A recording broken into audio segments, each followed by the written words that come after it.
It's just a long lost look in your eyes, brings out a love that I can't disguise. So take me down to the places I've never seen. Or don't you try to kill me with kind.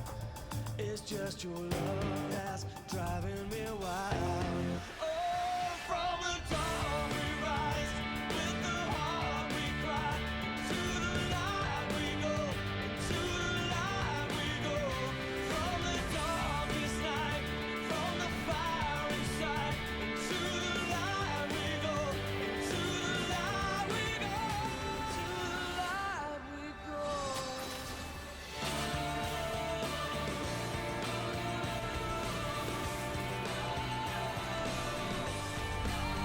It's just a long lost look in your eyes, brings out a love that I can't disguise. Oh, from the dawn we rise, with the heart we cry, to the light we go.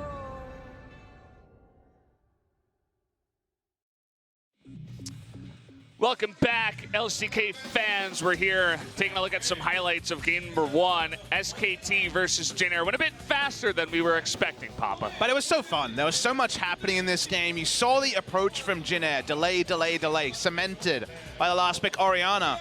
But I think SKT saw the Orianna and was plugged in that just keep diving, just keep going in. Return to the Blossom SKT playstyle that has gotten them so many victories, 4 out of 5 in the past 5. And I think that was something that Jin Air weren't prepared for. They were not defensive enough when they needed to be. And one passage of play around 21 to 23 minutes just decided the game for SKT. They got so many advantages, picks, an inhibitor before a Baron had even been taken. That was really what Jin Air could never find their way back into, even if we saw some super cool fights afterwards. Yeah, it was a lot of fun, as you mentioned. So many fantastic, aggressive engages here from SKT. We're just seeing one after another after another. That was basically the game plan from them. And it's going to be interesting to see what happens as we go into game 2, as the teams switch sides, if SKT wants to continue with this strategy against Jin Air specifically, or if it was more of just a this time only, one game, this comp, we're going to make this happen. Yeah, I think last picking something different. I know I was a big fan of the Aurelion Soul in the spot because Justice known for the pick, and also would have given them some roaming options early. They really pigeonholed themselves into scaling, then you can't make that 23-minute mistake where they lose the inhibitor early. It's almost unfathomable of thinking that they would come back into the game. They got close though. They won the team fight that's on screen right now. Did Jin Air picking up the ace. It's the shockwave here. Baits them in. I mean, 4 members. But if you think about it, he hit all the shockwaves. There were no shockwaves that missed this game on camera, and yet it didn't matter, because guess what? If you just pile in before the items are hit, if you win before the scaling happens, just fight before the scaling. And that meant that Jin Air did go down to SKT. You might see 37 minutes and think, okay, that was still long. That was 7 minutes shorter than any of the games we had. Yeah. But if there's a one history thing that doesn't count for SKT, Series 1, SKT won the shortest game of the series. That was 44, this is 37. There's still precedent for this to go long. There definitely is. We take a look at the gold graph. It was a bit shaky, as you can see. Goes up and then kind of goes sideways and then up and down, actually, towards the end. But they make it happen. They get the victory. That's really all that matters. You notice that even FLICKR did less damage than the Orianna that game around. Let's take a look at the MVP. It's going to be Bang, 91% kill participation, really high damage per minute. He was up there, certainly, in the numbers. He was also another one of the tanks, though. Valdez, he was another one of the players, had a lot of magic resist to ignore the shockwave. They piled in a 91% kill contribution. Should be complimented as well. 41% of the team's damage. Another player trying to get within a touching distance of first place in the MVPs. He's at 500, that's for 7th. First place is at 700, currently held by Tucson and Deft. Yeah. So we are very, very close in the rankings here, in a way that we haven't been in previous seasons. So congratulations to Bang. As KDA takes a bit of a hit, he won't necessarily be able to run away with a 10.2 after this series, but my inkling is he doesn't care. He certainly doesn't. All these players, they just want to take the win. If you can get some high KDA numbers along the way, that's fine for sure. But saying FLICKR and I think that's Wolf fighting. So she's like, I want to become a similar support to Wolf. And I guess that's not a bad idea. Perhaps in the future, she can become a pro gamer too. I'm sure she would have felt very conflicted when he was in the jungle a few moons ago. She specifically said a support that's like Wolf, not jungler. Hey, Wolf has won a series in the LCK. Not many junglers have done that out there. Yeah.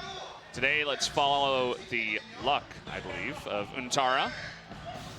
And yeah, I suppose they kind of did that. He was off doing his own thing in the lane, but he was doing quite well. Didn't have high damage numbers, but he was pushing the turrets. He was being trundled. We haven't heard any murmurs, so I assume that the rosters have stayed the same. Certainly Untara will be playing game 2. Imagine we're just trying to get over some small little last-minute setup things and get ready for game number 2. We want to see something new. No Orianna this time. Settle bed is what I want to see. Certainly. No more this time. Teddy, he had the most damage in the game, but he couldn't win it for his team. Unfortunately, needed a little bit more help along the rift. But either way, guys, we're ready to jump into the game. So let's go into pick and ban, actually, for game number 2.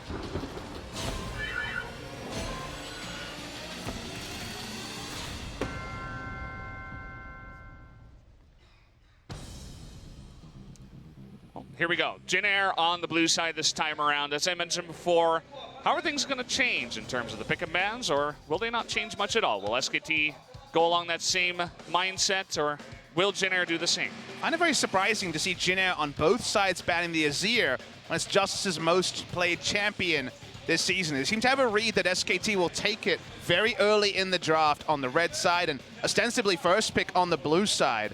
And while that's not out of the realm of consideration, it's not necessarily as in keeping with the recent tournament meta. The Varus ban suggests probably no Olaf this game, but the Skarner being taken away was also a nod in that direction. See if Justice will show us something new. Again, only 3 champions played this season, the Azir, Brilliant Soul, and the Orianna. Still patch 8.3, so still the pesky Pirate to ban away. Yep, don't want to see that guy. Too much free gold on him. We are going to have Kalista taken away a second time once again on the red side. Was taken away by Jin Air the first time around. And Jin Air going to go for the immediate lock-in of Ryze, just like SKT did in game 1. No need to mess with anything creative. Ryze is a tier list choice. Other teams have moved away from the Ryze, but being rebuffed in many ways on patch 8.4 with the new Seraph's Embrace. So no surprise to see it first picked. They will lose the pick of the junglers in trade, if it is in fact SoHwan that SKT want, but Blossom defaults to Jarvan so much they might have a lower priority on it than other teams, as Blossom's having a bit of fun. We're certainly like to see him play some And Master look what we're going to see. We're going to see some Zoe on the final match day before her power level is taking a huge dive. Zoe has received a lot of ironic jeers in recent memory, but in taking the Ezreal Zoe, they give up Xayah Rakan that Jin Air have not found a lot of success on. 0-2 on the duo, but seem priced in to picking up on the blue side. Ryze has been seen traditionally as a very decent matchup into the Zoe. Can easily opt into the Abyssal Mask and a fairly magic resist heavy build, just like FLICKR showed us in game number 1. But a treat to see FLICKR on the pick. 3rd game of the season for him, and All-Star as well. The 4th game, you would say, for FLICKR on the Zoe. Definitely became famous for spamming her on his stream, and he's brought it finally into the competitive light. He's been doing pretty decently on that one, as you mentioned. Let's see what SKT wants to go for as their last pick. Gnar left available. It was banned the first time around by SKT, so you can tell that they really feel like this is a super strong pick on 8.3. And they really want lane pressure topside. Stop there being multiple losing lanes with the Zoe. Zoe with winning lanes, fantastic. Zoe, if top lane is being pushed in, can be invaded on and turret dived. So you're going to see the Gnar picked up here for SKT, an old favorite of Untara. Gnar, Trundle, and Jax, his effective champion pool so far this season when it comes to wins. And actually going to pay respect to SoHwan's roots and ban away a lane-dominant champion, even though SoHwan this season has largely been on tanks. The Riven and the Jace are his bread and butter. So a Jace coverage ban just in case SoHwan wants to go aggressive. You know, honestly, Untara, he's been good sometimes, shaky other times, and I think this is a good idea. You just go ahead and just remove any chance that he gets crushed in a lane. I don't know what kind of monster that thing is, but it has FLICKR next to it. I think it says Ryze. It's definitely Ryze. It's zombie Ryze. But we know that FLICKR doesn't scary. use skins, so there you go. It's very scary. Blossom on the screen did absorb a SoHwan ban. And look at this, Sion's going to be banned away. So the two champions who first beat and then outlast the Gnar have been answered. I know SoHwan will return to AD Kennen. I think that's a very real chance. We'll see that pick in this game. Kennen's one of the last champions, AP or AD, you can run into the Gnar fairly competitively. So the Jarvan ban was what I was looking for, a second ban, because that is the ultra comfort for Blossom. He moved to 5-1 on Jarvan. The ZAC available, but does change the tempo of the draft, less early skirmishing, and they're going to last pick jungle and take an early Leona. We saw Gorilla take an early Leona, first round for Kingzone. Now the Leona's taken here, trying to really ratchet down on a single member of Jin Air. Wow, Wolf up to 306 assists. 3,000. Yeah, 3,006 assists. He must have gotten that in the last game based on all the kills that were happening. So nice little goal for him to get past. I believe he was the second player to get there behind Gorilla. So those are the two, I believe, that are above 3,000 career assists in the LCK. Congratulations to Wolf on that one. The Ornn is just kind of the more defensive side of the coin when it comes to top lane. It's what I expected before the Jace ban, so no surprise there. The budget Sion in some ways compared to the meta right now. SoHwan looked really unhappy when the Jace got banned, so you can tell he wanted to play something fun. Sorry guys, he's going to be playing Ornn. Won't be going to Kennen, so they don't want to go for a dive. I feel like Kennen and Kha'Zix would have caused a bit of pandemonium, but one of them gets locked down with a trouble bubble and they die. The ZAC makes sense now that they've drafted here and they've got the full information on the side of Jin Air. It's not fun against the Kha'Zix in the early game, but they have Gnar top side and they have the Zoe mid lane, so you could get away with the ZAC, but they seem to have made a last-second adjustment. They want a bit more flexibility and also another champion that can put into the Trinity Force and be a split pusher in his own right. They finally set on the Jags. They did not want a situation where UmTi had a big skirmish advantage, even with strong lanes. They've decided that a skirmish advantage cannot be allowed to UmTi. Good read for me. I think Jin Air win almost all their games when UmTi is on a Kha'Zix compared to a tank jungler on the other side. So a bit more combative from the Jags. Yeah, goes on to the Jax. Was one of the rookies you were mentioning coming in and making a big difference in 2018 LCK. Lots of signs for him today. That last sign actually said, Blossom is lighting a fire in my heart, I believe. And it was a play on the words of saying Blossom in Korean. So definitely a lot of fans coming in for this player. It's fun to watch an aggressive jungler come in and be a little bit reckless, but also have a lot of success and bring your favorite team back onto the map. So definitely a lot of fans for him. And especially if you're a younger follower of the competitive scene, I think it's very easy to look at how much energy he has and kind of the youthful exuberance of Blossom and imagine yourself in his shoes on SKT with some of the legends of the game. I think a lot of people are kind of living through Blossom when it comes to really his journey here, out of nowhere, being picked up ostensibly as a squad player, now a starter, now being built around with how SKT execute. It has been a meteoric rise for Blossom in spring season 2018. It's going to be a fun one here. Can we see the games get longer and longer? Is the 95 Dream alive or dead? We're going to find out. That's the real question, guys. The countdown has started. Let's jump into game number 2 of SKT versus Jin Air.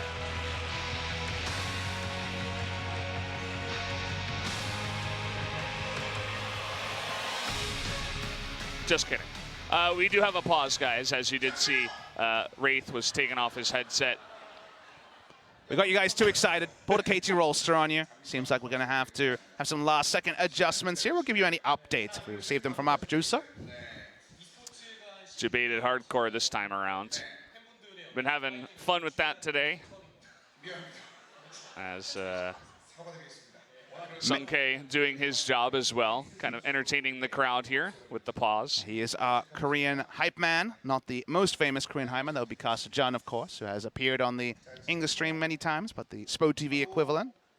Maybe SPO TV just accounted 4.5 hours for this series and is now finding ways to delay. But guys, of course, on the serious side, only reason the game doesn't start is for technical problems for the players, and it's a headset issue. This time for Jin Air. That's usually the KT and Kingzone problem, but now it seems to be a Jin Air one. Looks like we're good to go, though, as Wraith, he's given the nod. He says, yes, we're all ready to go. I like his watch, by the way. Very minimalistic, but also very chic and cool.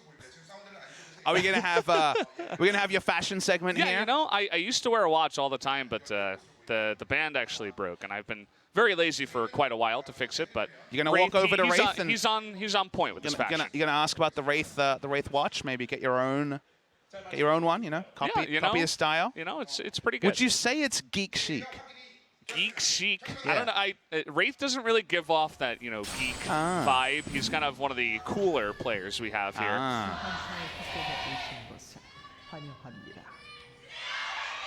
Geek chic is really fun to say, though, so that's why I say it. Yeah. Well, on the one hand, we have the Zoe, known for pirating summoner spells and items, and then we have a pirate Ryze, so I like that little synergy in the mid lane. Double cleanse from FLICKR and from Justice, and they both have the unsealed spellbook. What does it mean, Valdez? It means, well, they can change their summoner spells, and also the cooldown is reduced on the summoner spells, Papa. I see that you're really a riot at parties with this yeah. one-note seriousness. They're going for a mid-lane gank. You know, if that had hit, they may have done, half his health and damage. If Bang had been there was a potential for a kill, but they had not enough damage, even after flashes. Speaking of flashes.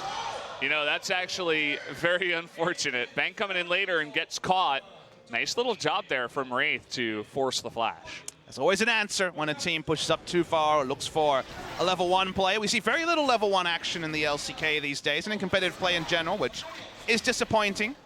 I want to see plenty of action around UmTi on the Kha'Zix, because it's always a prized pick. For Jin Air gets frequently banned against UmTi to not allow him to get into aggressive matchups, and Jax does have self-peel, is less likely to be all-in than killed in the early game, but this is UmTi on Ultra Comfort. We'll see what Ultra Comfort will actually reap for the Jin Air GreenWings. Blossom should have a much easier time on the Jax comparatively to the Zac if he has to go 1v1. We'll see how he does do in this matchup. Definitely the Jax, another one of those guys that can just step forward, load up your Counter-Strike and say, come at me, bro. And basically no one goes at him because, especially if you're ahead, Jax can be pretty annoying to deal with. The standard meta in Korea largely has been Cinderhawk into Trinity Force. We saw Cuz with a great game where he went tank Jax to answer multiple Trinity Force comp that FLICKR freaks love to run. In this sort of a game, expected to be back to Trinity Force, I would imagine, here for Blossom and give them another side-pushing option. Scuttle Crab being exchanged for the red buffs. Seems like mostly a power clear for Blossom compared to Kha'Zix, who always likes to keep his options open. I was definitely thinking about it, but Blossom, as you mentioned, is taking every camp that he can. It's definitely a safer full clear. You can get onto that red buff before the enemy jungler can get in there, unless he's going super aggressive. Save your smite for this big raptor, then go ahead and clear everything. Just spent a lot of time in base considering different options, but eventually we'll just teleport to mid lane with Tyr. No surprises at all.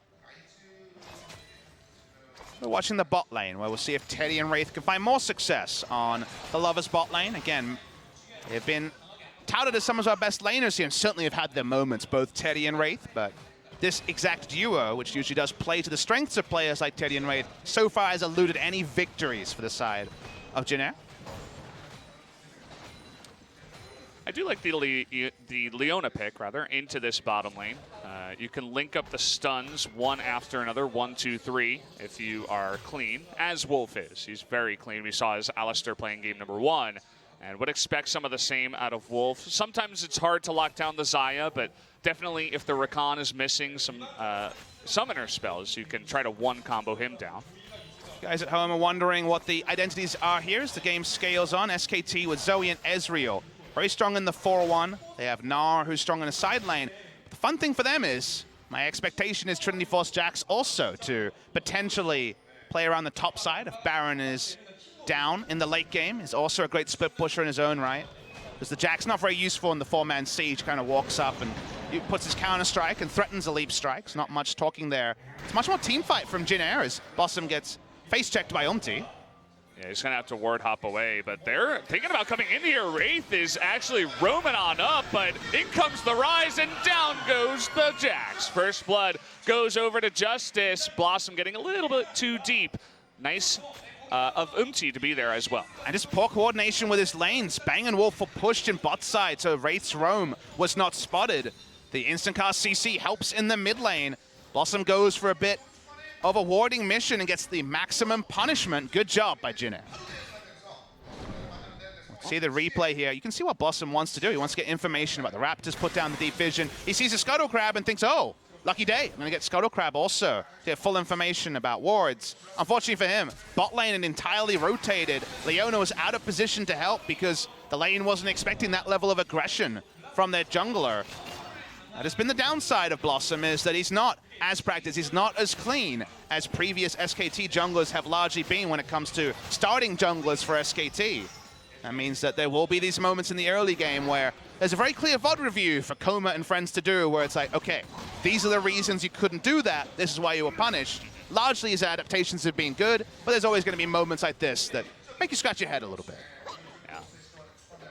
Good roam from Wraith, making that all a possibility, and it does mean that the Ryze in the mid lane, using his flash to get on in there, is going to be down of his cleanse, which he switched into teleport, but also his flash. So if FLICKR lands something and Blossom can be there, they have an opportunity to try to turn this one around. Speaking of which,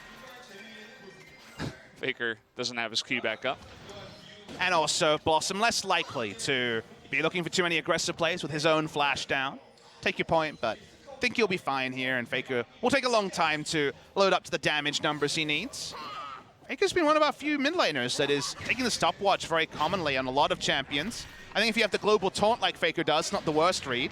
Oh boy. UmTi is not being spotted. Not again. He doesn't have flash, and well, he's gonna come in here with the Realm Warp, and he can only fight at this point. He's trying to get away, but that's a second death. Once again, trying to clear the control ward. They have another fight down here in the bottom lane as Wolf goes aggressive, but they're turning this onto the Bang, who actually gets ignited and has to back off. That was fortuitous for UmTi, just evolves his ultimate, is not spotted. That time Blossom was trying to be more defensive, but not defensive enough. He's taken down. Ward count so low in the early game.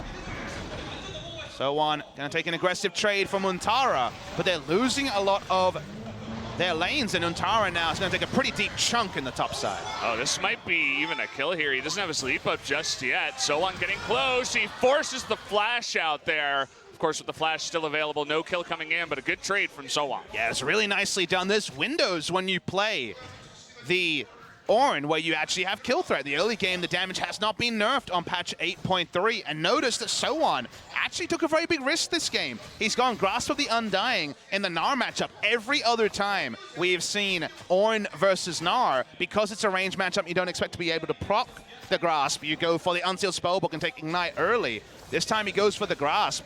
You were kind of baited if you're Untara into thinking, okay, they're not going to take any trades, no Ignite to complete the kills. You almost got the kill anyway. Nice aggression coming through from SoHwan.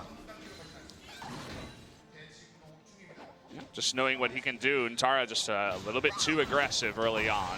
And now he doesn't have his flash. And with decently fed UmTi on the Kha'Zix, we'll see if they try to make any plays up towards the top side. Definitely going to have an epically farmed and fed Ryze this game, maybe behind in CS, but the roaming has been profitable to the tune of 2 kills. Rite of Ages is sometimes opted into against a Zoe. You'd think Abyssal Mask every day of the week, but Rite of Ages to at least have trade damage. You see a portal jump, you Q, W, you won't be able to keep the root going, but you get a nice little trade in there. Bang & Wolf trying to create a pressure valve because mid lane, Zoe early game is not going to be able to have any kill threat. Top lane, the flash is down. Blossom is on the defensive as well, so it's kind of on Bang & Wolf on this kind of mismatch Ezreal-Leona duo to create something for SKT early. Otherwise, Jin Air just completely owned the Rift, and they'll be trying to double down and kill Blossom a 3rd time before his flash is even off cooldown. Teddy not going to push that wave, actually. Wants to go back and pick up his BF sword before anything. Also picks up Ninja Tabi, which makes trading in the lane a lot better for him. Bang himself just went back and picked up a Sheen. Some more parts there as well. We don't often see the Boots 2 rush come through. Might have been just that there wasn't enough gold for a Caulfield's Warhammer, but if you understand that every other lane is losing, why not take the Ninja Tabi to have Boots 2 to try to sidestep the Zenith Blade from the Leona or the Solar Flare, and also to allow you to win trades against the Sheen Ezreal that inevitably will be against you. So I think it's pretty heads up to think the only way for SKT, where the lanes are, is to make a play like this. Why not have the extra boots and the movement speed and combat stats of the Ninja Tabi to stay competitive?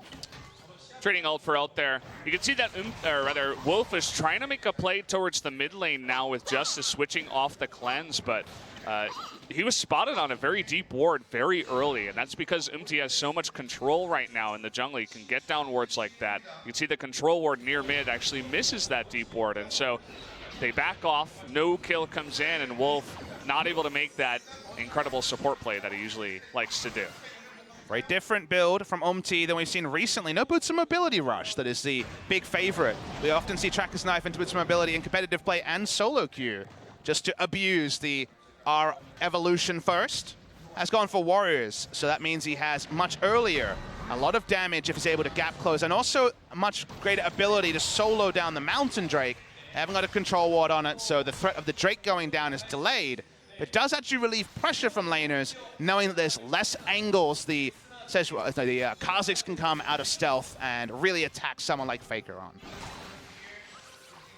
Is it going to happen a third time? That's really the question. UmTi actually coming on in here, trying to bait it. Doesn't work out. To Blossom's credit, he wasn't going as far in, but this time UmTi's smelling blood.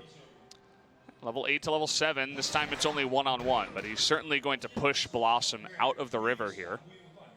SKT have fought very hard to have river control on the bot side to at least raise some doubt for the Xayah Rakan and try to get some pressure bot side. It feels like with how strong UmTi is at this point in the game with the Warriors, the Drake should be free food for the side of Jin Air, but that's been delayed. So the Drake win condition is already being pushed away. We're not going to have 5 spawns this game, that for certain. Could just be a Rift Herald take because so much vision's being invested bot side. But for now, UmTi, he feels the draw of playing around the bot side and being there for a counter gank. Spotted on a ward backing was Justice, and this means that Blossom very confidently can be his aggressive self, get those deep wards in, try to spot out UmTi deep in the jungle. I bet UmTi is one of the big junglers here in Korea who's very excited about Tracker's Knife being removed. Oh, yeah. Every aggressive jungler, I'm sure, is hyped about being able to take red or blue smite, start messing up some people. That is UmTi's playstyle through and through. I've been thinking about what I expect. We've been able to watch a bit of EU LCS, NALCS, and get a flavor for what's good. I feel like champions who battle ward will be very powerful because you can't have the permanent vision of the Tracker's Knife. There's just less vision, and the warding trinket wards are very short duration. Maybe now the best way to have vision control is to take the Nidalee or the Kha'Zix, get in the enemy jungler's face, and dictate to him in that way. So we'll see if that plays true or whether we'll see a more passive playstyle in Korea. I'm trying to be glass half full. Korea is usually the ultra pessimistic or ultra defensive choice, but a man can dream, Valdez. I remember we had a discussion right when those changes were first put on the PvE, I believe, and we were talking about how maybe because there's less vision, people will just play more scared and say, well, I can't go in there, I can't do this, so I'm just going to play even more passively. But again, glass half full, we can always hope. But every time UmTi walks into the enemy jungle and sees Jax saunter away, then bot lane is happy to push up. That is the inherent advantage of playing a combat lead jungler. But kind of the problem is that very, very squishy is UmTi, and one paddle star is starting to get to the point where it chunks most of the life out of the Kha'Zix. Yeah, just one item. The Sorcerer's Boots here. That's all you can do. It's really just, as you mentioned, not a very tanky Kha'Zix at this point. You're wondering about the max from Wraith. He's gone 3 points shield into 2 points grand entrance. I feel like there's the least agreement on Rakan of almost any champion in the league is Untara. That's boy, some he's sick in burst. trouble. I mean, he does have the Mega Gnar here. He's trying to stun him up, but there's 3 people on top of him, and he's going to go down here. Very unfortunate positioning for Untara. You say unfortunate, I say questionable. They have no control top side. Everything from the side of SKT is invested bottom side. He goes for a walk through the river. He should not be surprised to get outnumbered. That's the only area Jin Air control. Untara should not have been there. Gives up his life, and it's going to lead to an objective trade, but it should have just been objectives traded. There's a bonus to the side of Jin Air, and now at the tune of 3 kills from largely very avoidable deaths by SKT. Yeah. Well, we've seen what happens. At least not all the kills are onto UmTi, the Kha'Zix, but we've seen what happened when Kha'Zixes get really fed. Just, we had one game, I forget who it was, but a Kha'Zix had 5 kills, and they were just showing up in your backline and one-shotting the 80 carries. So you got to be careful about feeding these carry junglers. Not to mention our Ryze, who is feeling quite fed himself. Justice having a fun game here. The Ryze is definitely the one you wince about. On 8.4, he has even higher AP ability, but it's going to be a little bit lower numbers on the side of Justice. Regardless, it means that whenever he takes these trades, he's going to have the Rod of Ages scaled up to actually be able to put out a decent amount of damage back to FLICKR. Will it be equivalent? No, it's still Zoe, but it is better and better compared to expectation here. You don't expect to be 2-0 the first 10 minutes to Ryze. He got both his kills before his first damage item was done. Certainly has to feel good for him. We'll see if they can set up any play. You'll notice that both the junglers are spending a lot of time around mid. It's the most fearsome time for UmTi. He has a load of AD already now. He's going in here. The portal jump is going to be moved up, but doesn't go for it. He's insanely far ahead of Blossom at this item timing. That's why they're going. Disengage, but they can't quite here. UmTi's going to jump in, but Wolf from downtown is going to get the ultimate down and kills that Kha'Zix a little bit too far forward that time around. You understand why UmTi wants to be aggressive. He loves his item timings. He disregards the stopwatch that FLICKR has taken. Stopwatch may be out of the meta largely. It's not gone, and FLICKR gets the beautiful stopwatch bait that we haven't seen in a long time. Perfectly played by the side of SKT, especially after their struggles here in the early game of game number 2. Amusingly, Wolf was the one over the wall to pick up the kill. Yeah. So red buff means that now he even extra wants to be going for the aggressive Zenith Blades to buff up the trades. It's going to be a while till Solar Flare. But watch the replay. UmTi is loaded. It's against Cinderhulk only Jax when he has Boots of Mobility and a Serrated Dirk. That's why they feel strong enough to go. But Leona's coming back from base, so they're outnumbered in this play. And the stopwatch gets so much value for FLICKR. Able to stopwatch, kill going over to Wolf. Endlessly amusing, but the play from Jin Air, the right mindset, but just too far on the pendulum towards aggression. Yeah, fortunate timing there for SKT. Good play out of Wolf to make that all happen. So they do have a chance here. Wolf going to take this moment to actually get some really deep wards into the red side. Who wants to mess with this red buff level 9 Leona? Yeah, and not just that, but as I mentioned before, still no cleanse here for Justice. So he's looking for a play mid. Could turn into a bit of a 3-on-2 here. But Jin Air, smartly this time around, is going to disengage. When it's jungle Jax, there is always the danger of overforcing because he's not hapless. He may be 0-2-1. Slowly inching his way towards Trinity Forest, but he has great ability to disengage. He has his flash up. They need to be more controlled aggression from Jin Air, and this is just outright aggression from SKT, seeing the members of Jin Air on this deep control ward. SoHwan has the teleport advantage in this moment in time, so they have to be careful. You can see he's backing off right now, thinking about a chance, but just going to drop down the ward as SKT does back out of the red side jungle. But you see how SKT play this. When they have a vision lead with the deep control ward, they're on the aggression. A control ward is put defensively at red. They back away. They realize no harm, no foul. Thought there was a chance. There wasn't one. No overinvestment this time by SKT. Nice controlled play. Bot lane, the farm phase is still going. Bang is at 2 items, and this is where you would love as SKT to crash the bot lane turret and rotate mid with how much control is available to the Ezreal. First non-Trinity Force Ezreal in a while as UmTi decides to load up with the Rift Herald top side. It's going to get the kill onto this turret. Yeah, the mid turret was getting decently low. Had taken some earlier damage, but they decided to use it top anyway. They want to take down this lower turret for 100% kill. And UmTi should stay topside to get at least a charge onto the second turret. Blossom playing some vertical jungling, so this is kind of been the story. Jin Air control top side of the map, SKT most powerful on the bot side. And they're gonna get a very high health charge here too, so this is a successful Rift Herald, all things considered. But SKT, they understand their situation. They've littered the bot side with wards, they're giving up things on the top side. UmTi, a bit optimistic to think someone's gonna walk into the Raptors and just get one shot. I always love these situations where you can very clearly pause the game and say this is where one team is strong and weak, and the opposite is true for the other team, and both teams seem to know right now, because there will be a time where vision lines change and players are too slow to adapt to the fact that no longer are Jin Air strong on the top side and SKT strong on the bot side. Eventually, the battle line is drawn diagonally through the river rather than vertically. And that's the sort of time where the most interesting plays can happen, when the vision starts to time out, when the globals can be put to good use. For now, though, everyone just being defensive, taking their wins, minimizing their losses, that will change over time. We're going to have another Mountain Drake coming out today. Not sure what it is with the Mountain Drakes on this certain day. It's raining outside. It's warm, it's wet out there, and for some reason we're getting a bunch of Mountain Drakes instead. We had the one Cloud Drake earlier, but no Ocean Drakes. Infernals have been denied, but I'll take mountains. That's fine. I feel there's never been a day where we had too many mountains, so I'll take it.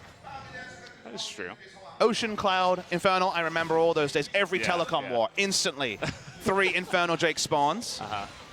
Telecom war this coming week also is very hype. On Thursday, first match is SKT KT. And that's going to be in the back of the heads of SK Telecom T1 today, wanting to continue their good run of form and end up 5-1. UmTi trying to play bot side, but we already mentioned this is where the translation of vision needs to happen. It hasn't fully happened yet, although Blossom trying to play aggressively. You can see the chunk that's coming out here. The Paddle Star is going to miss as SKT. Overall, FLICKR going to make that trade a little bit better in terms of SKT's point of view. Never really feels like a trade when the Paddle Star is full range. Feels like shellacking. It's one of the reasons why people are very happy that this should be last day of Zoe here in Korea after the very heavy-handed nerfs on patch 8.4. I haven't seen nerfs celebrated that hard in a while when it comes to a meta pick. Yeah. It was definitely kind of annoying for people, not just in solo queue, but in the competitive scene. Might have a bit of a fight here as Wolf is thinking about it. But Wraith, he's taking cleanse with that unsealed spellbook. He's looking to be a lot more mobile in these fights. Doesn't want to be locked down by Wolf. Doesn't want to be countered in that way. Do notice that SKT have got defensive vision where they were weak, the top side. So the top side is no longer controlled by Jin Air. Jin Air, accordingly, trying to reclaim the bot side of the map. That's where most of the objectives are that are relevant at this point in the game before Baron is a realistic objective. But they don't have full control. Feels like a jump scare is about to happen by one team or the other. Certainly could. SKT have the ability to just let this go, but they're not going to. Double TP coming on in. They're waiting for it. They want to get onto Ryze, but Wraith is right there. Going to lock down Blossom, and down he will go. The Ornn ultimate going to lock down everyone else. Wolf getting a little bit too far forward, forced to flash out of there. That means the Mountain Drake should certainly go over to Jin Air, and that it does. FLICKR trying to do some damage on the top side, but the objective has already been taken, and Jin Air have disengaged. A flash coming in here. FLICKR, he wants to close the gap. Gonna flash, force the real flash out of SoHwan as they cannot secure a kill. Yeah, the aggression at the end, very weird from SKT with SoHwan still having his flash up, only able to trade summoners. All things good, they really want to answer the Drake with a turret as looking for the pick onto Justice, don't get it. Yeah, they're gonna miss that one. Wolf tanking up so much in the front lines as they want to lock someone down and get Wolf out of dodge here. They can't quite Teddy's get the turret. Teddy's gonna flash forward. He wants some kills here. The Featherstorm gonna come in with the stun. It actually saves Wolf up on the top side. He's duking, he's diving, and he gets out of there. Wolf somehow surviving after all of that. Nicely done. No kill will come forward. The great escape from Wolf after everything. Teddy used his summoner for that. Summoners being used so liberally. This is the time when SKT straight up won game one around 23 minutes. Jin Air trying to get that sort of a passage of play, deny SKT being overly aggressive in their chance to take a turret. Teddy's back is going to be stopped. Both these teams feeling like the game is there to be won right now. SKT certainly someone turned on the light switch because they wanted to go aggressive. Yeah, Blossom is in the front line. I think he's too behind to be making plays like this. He's very squishy. He's going 24-2 and is playing like he's gap closing with damage behind him. There was no damage. He dies. The Drake goes down. But SKT decide this is not over. Justice is completely DPS'd out of the fight. So the surprise here is Untara, who gets the call, gets something onto SoHwan. It's time to go. Very, very aggressive moves on this side here, but unable to pick up a kill. They turn onto SoHwan. I like SoHwan's work at the back end of this. I don't know if we'll get it in the replay, but when the turret dive is attempted by Wolf, I love the body blocking. He stands behind Wolf and controls a lot of space from here. There's no ability to push damage on the backline. I really like the positioning here as a tank, controlling space. That keeps the turret up, that keeps things going. It actually lets Wolf survive too, as he Zenith Blades onto SoHwan. Oh, the first side of the ultimate. It's level 2. Teddy would have thought he got the kill, unable to close the gap, and Wolf makes the great escape. That's the power of popping the potion as well, by the way, guys. You needed that. Pop those potions, guys. Definitely one for the highlight reel here for SKT, even if they do not win the game. A bit of a morale boost, as I'm sure they were all screaming on the headsets in the booth after that play. So things kind of reset. Both teams pick up a Mountain Drake for themselves. A third one is coming, Papa. It's just never-ending Mountain Drakes today. Baron threat for the side of Jin Air, much lower than other comms. It's Kha'Zix, not a support like Taric. It's the Rakan, so they're much more about playmaking than a Baron. SKT, they have Blossom and Untara to tank it up, so they have more Baron taking options, but they don't have great Baron speed. Even with the Play the Rune King coming in third for Bang, they don't have as much Baron threat as most comps, so for at least this game, the Mountains are kind of necessary for Baron threat to exist. We mentioned that SKT's about the siege. They need to get deep vision in to actually start that, and that's why they've been on the back foot for the majority of this game, with Blossom so far behind. Side of Jin Air GreenWings are about initiating fights. They're about team fighting. If SKT want to keep opting in, I don't see why Jin Air is going to wince away. They're going to also fight fire with fire, especially as Infinity Edge is the next completion for Teddy. Just looking for that item. Hasn't completed it just yet, but you can see that the sights now for SKT are set onto this very low mid lane turret. And now they're set onto SoHwan. They're going to find him over here. He does get out for now, but locked down from the Leona ultimate. Looks like this might just be way too much. 5 members diving onto one tank. It's going to be enough to take him out. And that's what SKT is good at, remembering flash cooldowns and collapsing when they see an opportunity. They're collapsing on Baron, it feels like, or at least getting Baron control. Another pick in Baron will be taken by SKT.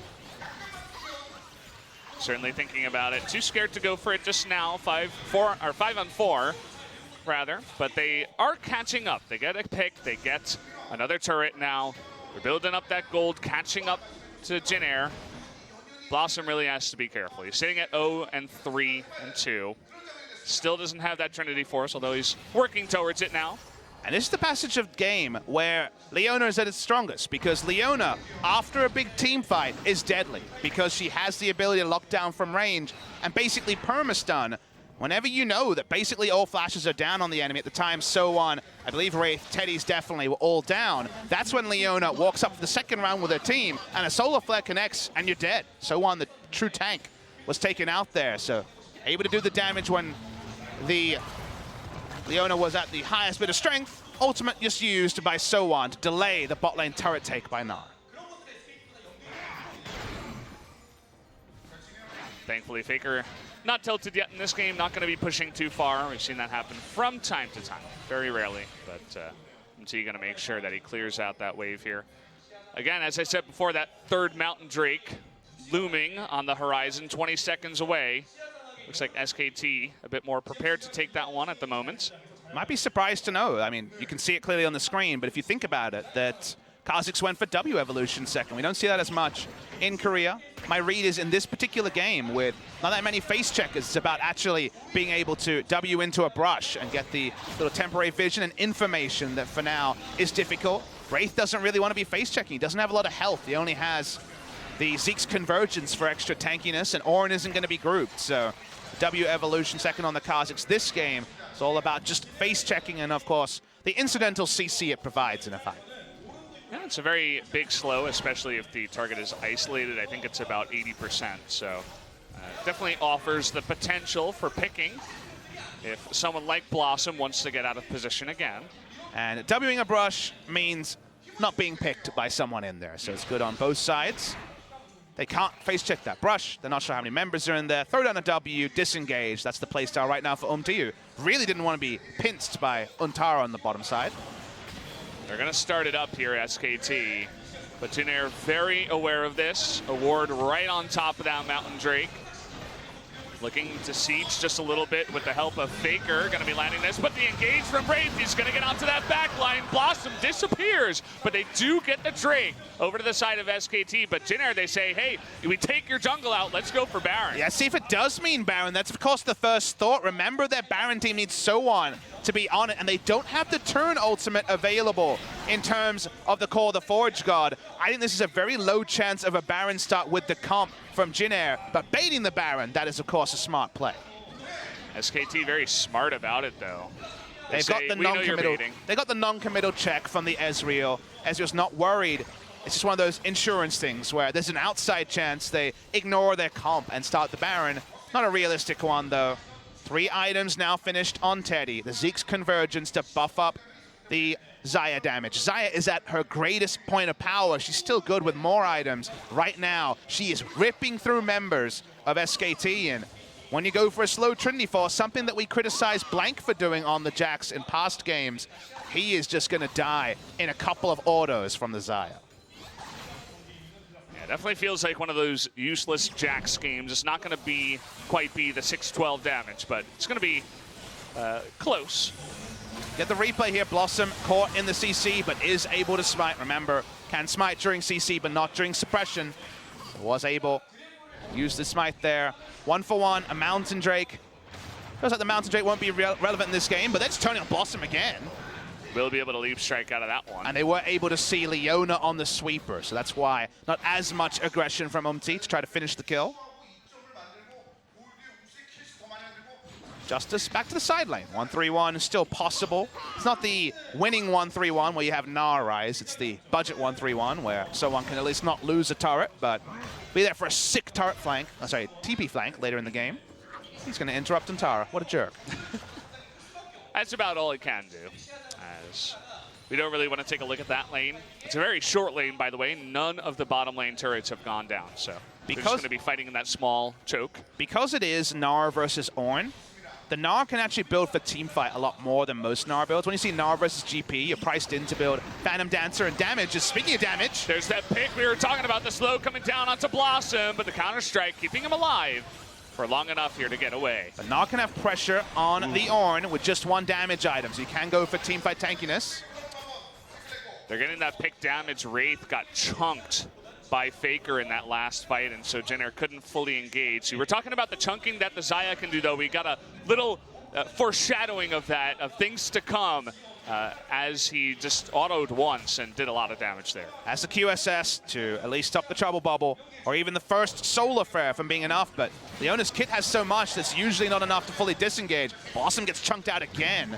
And he's took a so turn on low, him. and he's trying to clear the wards here. He's at least going to dodge that one. We have the Sleepy Trouble Bubble here onto Justice. Lots of damage coming out in the trade. Someone not able to body block it, so now Ryze is out of the fight. Yeah, some flashing forward. They want to get someone here. It might be SoHwan again, and it looks like it will be on the backside as Jin Air backing off entirely. Teddy, the only one who's fully healthy here, but he doesn't have the support of his team. And with double Mountain, it's time to start the Baron. SoHwan should have been able to tank for the Ryze, doesn't. Ryze can TP back in, but Baron's already super low. UmTi coming on in. Wraith looking for the engage. It's going to go over to SKT. Let's see how many members they lose for it, though. That's going to be Wolf going down. FLICKR's going to miss on the kill. Untara, he wants to leap over, but it looks like, ooh, maybe not. Leaping over, it's only Wraith on the chase here. Can't quite get the damage down. He's still alive.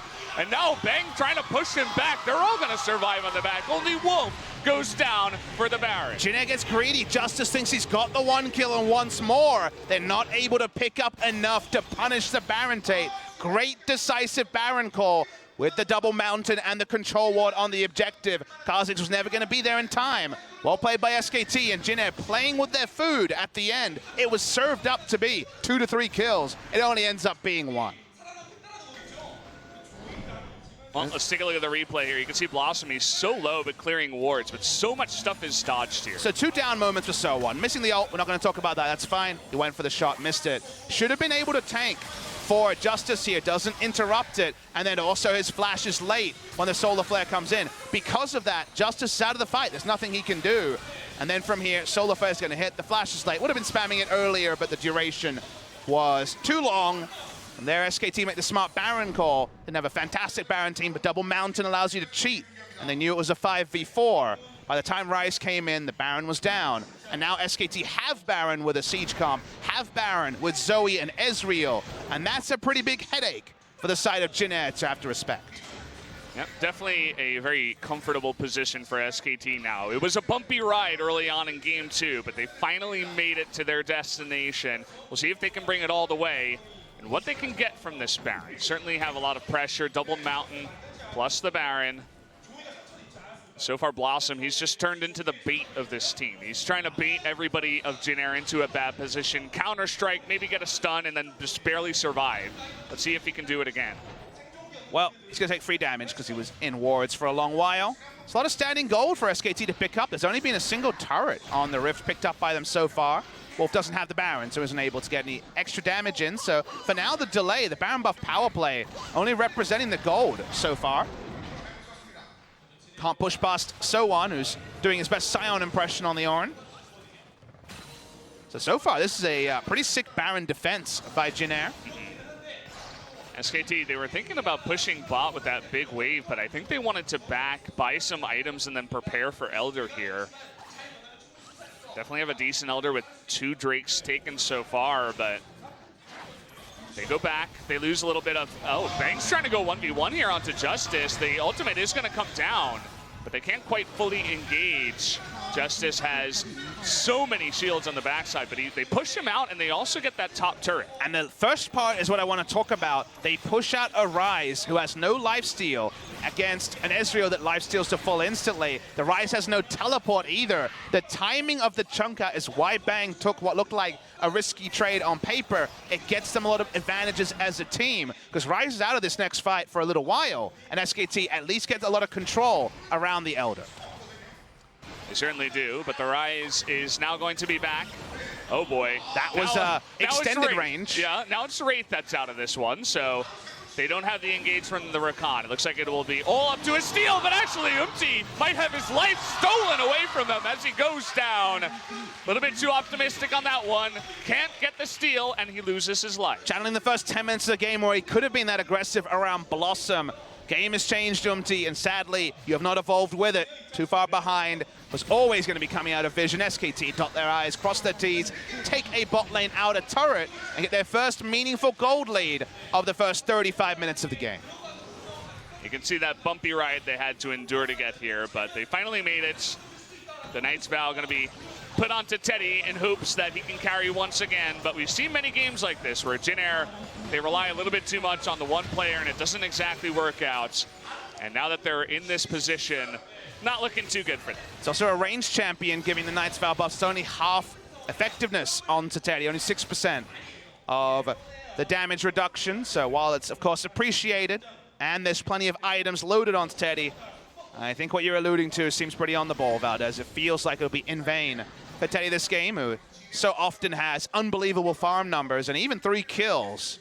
Finding a way to get the most out of him requires a very specific team fight from Jin Air. They don't have a lot of team fight control unless Wraith is the one initiating.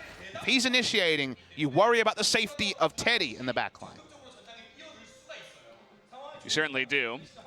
Feels like there's not enough cleanses on the side of Jin Air, not enough QSSs, but you can only make so many.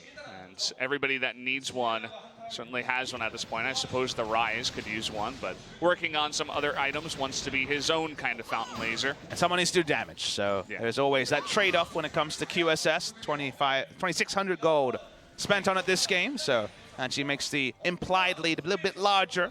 Bang has already finished the Mercurial Scimitar, so at least getting some damage in that particular slot right now. That's some sick damage, though, from Teddy. He's found a new physical damage wave clear champion after Ezreal exited the meta. Yeah, Xayah's not half bad. Use a couple of abilities, one auto attack with the static shiv, and the lane disappears. So the slow push comes in from SKT. They're going to get onto Teddy here, but missing all their skill shots, as Blossom is just the punching bag of this game so far. Waiting to see Blossom's items. Last I saw was still very much anemic on the tank front, so no surprise that Teddy kind of just blows a bit of air in his direction. He kind of falls apart. The gathering storm is starting to affect the game very strong soon as Blossom is too low for this play. Okay, he's just gonna get caught up, and he may have baited in Wolf too. They didn't see the members coming in. They didn't have the vision, and the stealth Kha'Zix comes in, slows them all up, and gets a couple kills. That was so sleek by Wraith, who just knew they had enough damage to kill the Jax with just the quickness CC, and then had the grand entrance still up, get the second kill onto Wolf. Beautiful stuff from the Rakan, but it's 2 kills, and then what? It needs to be the next step. The Baron in 10 seconds seems to be what SKT realize. With no tanks, Gnar in the bot lane, they're not really in a position to contest. We'll see if they can get creative with a steal from the Paddle Star. Yeah, perhaps Paddle Star, True Shot Barrage, some miracle work out of this team, but they're just going to fully give it away here as one big mistake, you lose 2 members, including your jungler, and this is what you have to sustain. This is what you have to deal with. Now 3.5 minutes of Baron over to the side of Jin Air. Maybe this is going to be the super long game, Papa. Who knows? Blossom should stop going near the Raptors. He's been too far up too many times, and you notice when we talk about Blossom, we never try to rank him in the LCK because I don't think it's really relevant where he is on the tier list. I think what he brings to SKT ideology and play style is why he's been so strong. Are his mechanics great? Yes. Is his situational awareness bad? Yes. But he contributes to this team in a way that is more than just the sum of his parts. It's the sum of SKT. When he's in there, he will continue to make these mistakes, and he's still getting playing time over blank. That means something. Oh, yeah. But this is just the flavor of what SKT with Blossom looks like. I'm excited to see him in a best of 5 because it seems inevitable that he'll be playing in best of 5s if SKT make it to the postseason. That's where he might get found out over multiple games. Yeah. It's funny, I mean, he's got the highest vision score of anybody on the Rift. What does it mean, Valdez? He has the highest death score, too. It's like he's sacrificing his life to get 1 ward down and then dying. It's certainly not a good thing so far. 2 levels above Blossom is UmTi. Less catch-up experience on the jungle monsters means you are able to maintain those leads, but we're about 10 minutes away from no level leads being there because we're going to have level 18 on everyone for too long, and Blossom does ping level 16 as I say that. Yeah, you know, he's beginning to build up some items here. Oh, it's always nice. Eventually he's going to get there. And it's always nice as an Ornn when you actually take a turret down from the Gnar, so standing gold now being answered. It's only a 2,000 gold game. So we've already ellipsed the 37-minute game of Game 1, closing in on 44 minutes, the shortest game of the first series. And UmTi, pretty damn farmed, but all of it flat lethality, so no scaling armor pen to deal with the damn tanking Untara. Yeah. And as I said before, this game certainly feels like a repeat of the last time these guys faced off, where it's you get into game number 2 and all of a sudden a couple mistakes either way, and it's very even going into 45 minutes. That's generally one of the first pieces of the puzzle when you're trying to create a 94-minute game. And the irony should not be lost on fans that they picked the Jax to avoid a game like this. They could have taken Zach, which would have definitely been a very different game, would have given them a lot of engage to join the Leona, but they said, okay, we have Leona to threaten the backline, take Jax so Kha'Zix doesn't get fed. Then Blossom made mistakes, and now you have a Jax from behind, and the Kha'Zix is fed. So that's a pretty big problem they tried to avoid with the last pick of the Jax for Blossom. Well, speaking of Blossom, he's going in. They're trying to jump down the Kha'Zix here, but it's 1v4. All alone, he's going to go down. Once again, 6th death on the Rift here for Blossom, and certainly this is not helping at this point. Yeah, I mean, he's just unfortunately being too brazen. He's trying to pay back his bad early game with the play that wins them the game. But predictably, when there's already so many members of Jin Air on the bot side, it gives Jin Air more advantage. They take mid lane turret, out lane in a turret, and bot lane in a turret at the same time. 6 turrets out of nowhere, and Blossom needs to take a chill pill, otherwise SKT will lose this game. If I were SKT, I'd say just wait for someone else to engage. Jax certainly can engage, but usually when you're in a good spot, when you're ahead. But not the case in this game, as first inhibitor looks to be taken down here by Jin Air. The mid inhibitor at least being delayed for now. They have an insane amount of poke. SKT, enough to delay it for now. And Teddy's got some sick items. Has the Mega Edge. Yeah. I know it's called the Molten Edge, guys, but Mega Edge. The Super Mega Infinity Edge is complete for Teddy. He does have not 6 items with no boots, and we know that Jin Air don't win games when he has boots, so needs to fix that. Here's the damage dealt chart. It doesn't feel like 21,000 damage out of a Zoe, but regardless, that has happened. It also doesn't feel like 2,394 out of our Jax. Feels like a bit less, but I suppose that's been part of his downfall here. He's jumping in to do the damage, but then dying right after. But also consider that he died twice and built Trinity Force anyway, which we criticized Blank for doing on the same team in the same season. We already saw Kha'Zix have a great game on carry Jax, and I think carry Jax fit this game better. I think, you know, with the scoreboard off, you're like, okay, Trinity Force, that'd be great. I think when you fall behind, you just say, I just want to be a Counter-Strike bot, get 40% CDR, get some tankiness, and get a 6th item, not Infinity Edge, Trinity Force, in order to return to that. If you're tone deaf, you end up with a build like this where he's actually way squishier than the amount of gold he has suggests. As for a solo queue winning build, as UmTi cannot take too many paddle stars. For a solo queue build, you see this on Vi and Jax all the time. Sterix Gage interacting with Trinity Force damage in a very positive way. It doesn't matter how much damage he theoretically does if he's always dead. Yeah, and that's just FLICKR's game sense, right? He doesn't know 100% if someone's in there. There was no ward. He didn't see him. He's just like, let me throw out a quick paddle star. It's late enough in the game. I can expend some of my mana here. You can also win the game for no commitment, right? If exactly. It's the right paddle star and someone dies, they could just win the game. It's just a good read out of him. Blossom needs to not walk up to that Xayah. Oh boy. Certainly not the most fun game for our Jax player this time around. Good news, no boots on the Xayah. Ooh, okay. The Fountain Laser is here, as clearly Blossom found out, almost dying instantly to 1 round of damage. Yeah. How do you kill the Xayah? She has Flash, the heal, and the Mercurial Scimitar, and does just the most damage you could ever ask for. And probably Gathering Storm, too. Oh, You'll notice the Sorcery Tree. We're nearing 50 minutes here, Papa, so... He definitely has Gathering Storm. I'm getting a bit worried that Xayah is nearing unkillable status. I'm getting a bit excited because this could be a long one. Teddy's on the wards. They know he's not grouped. They might look for a quick pick on the front line, but Blossom has finally learned his lesson. Yeah. I think after that last one, 1v1, Bang trying to get on top of Justice here. Can't quite do it though. Blossom is going to be knocked up in the front. They're trying to get onto Wolf here. FLICKR is going to run into UmTi on the right side.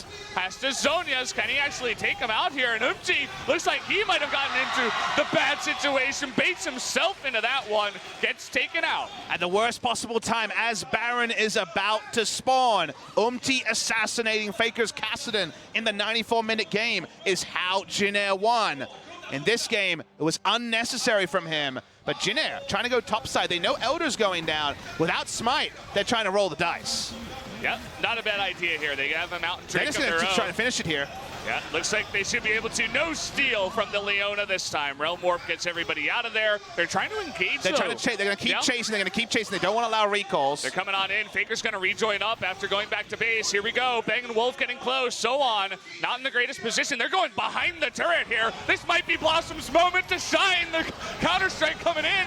Teddy, though, going to flash away. Justice is back. Did they go too far is the question. Did. Untara getting low now. They're going to take out the Rakan, but Wolf going to trade support for support. They go a little bit too far, but at least they get to disengage. Those decisive shot calls, if the early game had gone differently, would have been smart. But you're opting into a 6-item Xayah, who was free hitting at the end. And Valdez, spoilers for your play-by-play. If Xayah is free hitting, they win every fight if it's 5v5. So bad move there from SKT.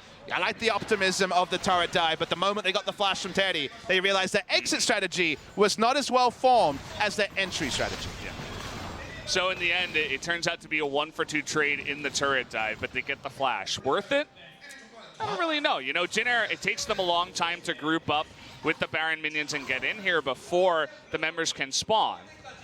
Man, I gotta say, somehow SKT versus Afrika 2017 has become Jin Air versus SKT in the next season, where the games just doesn't matter where they are in the ladder. Super, super hype. Even the Kha'Zix from UmTi is shades of that 94-minute game and the assassinations on the Kassadin. Teddy's very frustrated he can't buy a 7th item slot and get some more sick items. Maybe in the future. He does have 6.5 with the Ornn item, and also 50% damage amp on the Rakan. He is monstrously strong, and that 5th Gathering Storm proc. Watch the AD carries if they're on the screen. I imagine both of them going to be showing. As Justice once again walks up. He might be dead here. Oh, he's going to trade flash for flash, but Wraith, he gets on in there. That's going to be 1, make it 2, double kill for the Xayah. Now getting into the back line. Here's UmTi and Wraith. They want to get some more kills. Wolf going to sacrifice his life. That's a triple kill. Can he get any more? Might not matter as they get 3, and now they're pushing mid. Teddy was a one-man jump scare. He was the one to just completely dash the hopes of SKT. Deletes members in an instant. They're rushing mid, and I think the game's over. I think we're going to game 3. Looks like it. They've finally done it. 50 minutes comes in, and that might just ring the bell for game 2 to end here. It's going to be 2 on 5 as FLICKR tries to pull off the miracle. The shields all going to come in. The turrets go down. And that's going to do it here as Jin Air, they have brought us to another game. We're going to game 3, guys. Jin Air versus SKT. Going down onto that Nexus. That's going to do it. Game 2 goes over to Jin Air. In Teddy we trust, says Jin Air. No longer is it the Alawi split push. No longer is it an elaborate poke comp. They just wanted to brawl, get down and dirty. The problem is that after SKT gave up some kills in the early game, they abandoned the siege game with Ezreal and Zoe. They opted into fights. Blossom so often was fishing for a pick, and every time he looked for action, he brought death to his own team. Fortunately for the side of SKT, this was what happens when you roll the dice with a rookie. It has worked for them in the past, it did not here. And well-deserved victory for Jin Air means we get an epically hyped game 3. Wasn't sure how that one was going to end up. It looked like SKT was coming back in the mid-game after a bumpy early game. They pick off the Baron, and they try to push in, but after that, a couple of mistakes, and I think towards the end, it was an 0-8 Jax. Blossom from the jungle. Here's a replay of that last fight. Yeah, Justice was walking up. He had flash and cleanse up, but they tried to get the pick. Blossom did not expect the early flash, and then look at Teddy's damage. Outrageous damage. Instant killing. Just accidentally killing the Jax second with how much damage he did on just one rotation. Wolf tries to buy time for the rest of his team. Just donates a triple kill. Nothing he can do. One-way ticket in when you are the Leona. SK Telecom T1. Not finding easy opposition, not having Jin Air roll over. We get a game 3, and it could go either way. And it's also repeating the script. The games get longer, and Jin Air wins game 2, just like in that first series. That's the way it goes, guys. We're going to take another quick break. When we come back, the conclusion of the series.